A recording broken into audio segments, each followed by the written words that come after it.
Okay ദേവനി കണ്ടോ?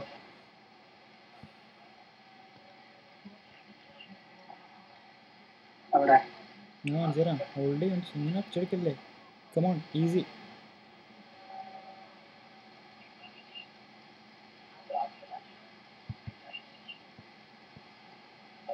എന്നിട്ട് ഇവിടെ അങ്ങോട്ട് ക്ലിക്ക് ചെയ്യുക. സനോജ് എന്ന് തരുന്ന സൈഡിൽ താങ്കളുടെ ഐപോഡ് ഉണ്ടാവും, ഐപോഡിൻ്റെ പേരുണ്ടാവും.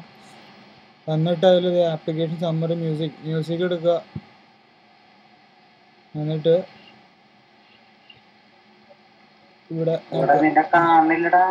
എന്നെ കാണുന്ന ഒരുണ്ട്. എന്നിട്ട് സിങ്ക് അടിക്കുക. അതിവിടെയാണ് സിങ്കിൻ്റെ ബട്ടൺ. അത് ക്ലിക്ക് ചെയ്യുമ്പോൾ മുകളിലിങ്ങനെ സിങ്കിങ് സനോജ് എന്ന് എഴുതി കാട്ടും, ഐപോഡ് സിങ്കിങ്. അപ്പോൾ താങ്കളുടെ പാട്ടെല്ലാം ബാക്കപ്പ് ആവും. അത്രേ ഉള്ളൂ പരിപാടി. അപ്പം ഞാൻ ഫോർവേഡ് ചെയ്ത് തരാം വീഡിയോ. ഓക്കെ.